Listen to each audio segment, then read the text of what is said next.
Hello and welcome to my channel. I'm GM Lady Jane. I'm here to share a couple of beginner-friendly tips for this new phone game called the Cozy Florist. It's a super cute flower game, so if you're even into flowers a little bit or like that cottagecore cozy vibe, this is totally the game for you. So let's get into it.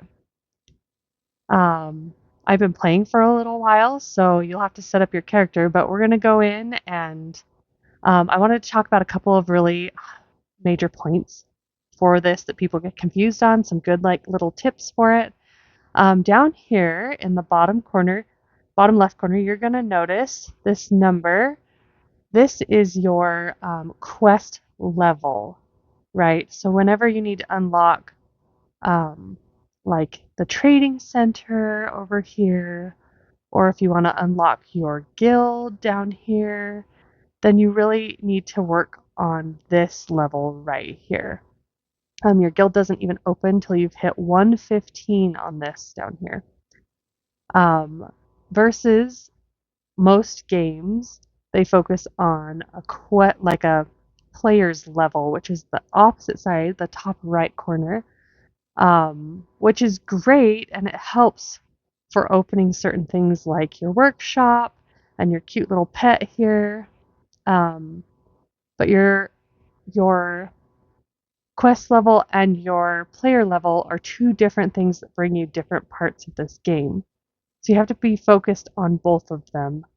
Another thing that I wanted to share that's super beginner friendly, and of course I've run out, um, you end up with water buckets that line up over here and they pop in one at a time until you run out of space for them to fill. My biggest tip for somebody who's just starting out is to make sure that you are always claiming your water buckets and that you never stop claiming. Your water up here, if I get it to work with me here, your water number will always stack. The only time you get passive water, which is this back number, is if you're below that number, that 65, and it'll over a certain amount of time give you money that more of those water buckets. Sorry, excuse me. But if you, as you can see from mine, if you just collect over time, you can stack more and more of that water, and then you won't have to worry about running out while you're planting your field. My next tip is to burn through this quest line down here as fast as you can until you get to the point that you can get into a guild. Guilds are super valuable, super important, and they bring you lots of good money through different things, and I'll cover that in another video. But you want to make sure that you can get into your guild. Pick a good, active guild, because the more active your guild is, the more likely you are to win your guild competition, which brings things like this little flag right here that actually is an increase for you, so that you can have better rates on your shop. But that's a different story.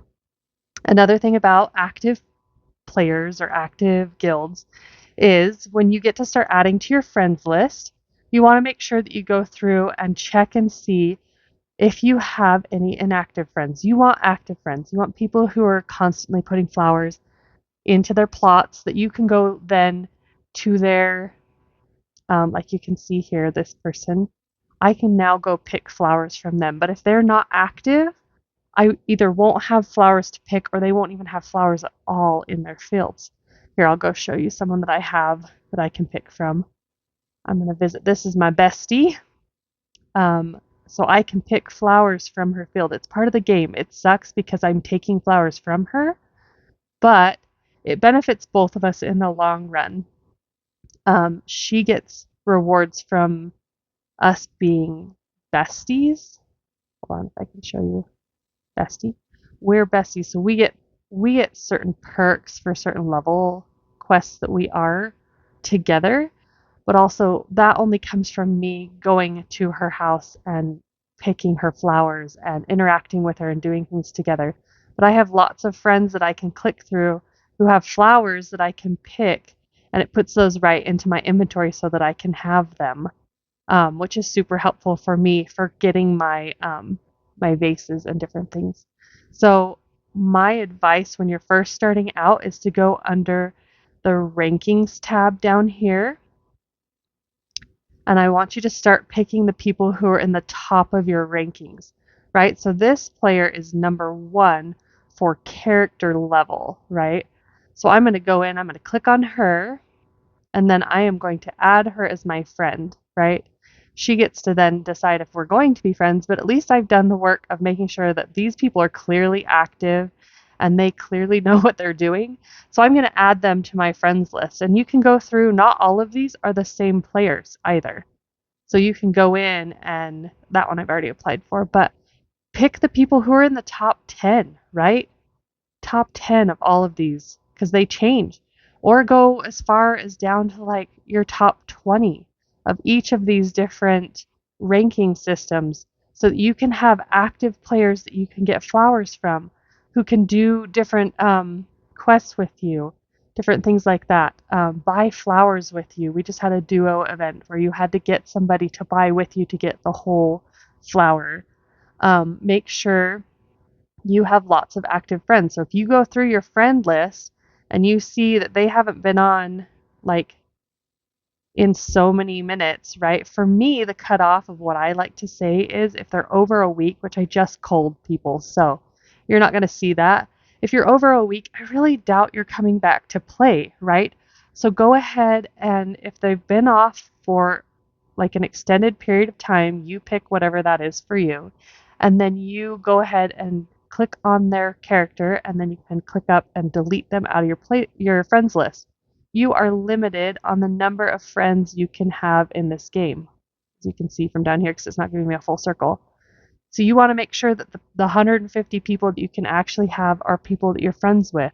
You'll also want to try and pick the people who are in your guild so that you can have active players that you know you're building with in your guild anyways. The last tip that I have as a new player, because I always felt so broke when I first started playing, was to get on the royal supply and try to do as many as you can. When you're first starting out and you're pinching your gold, and trying to buy things to upgrade your flowers, and you're trying to upgrade like more plots, the gold is really important. So make sure that you're doing your royal supply as often as you can. It gives you a really good amount of money for starter activity.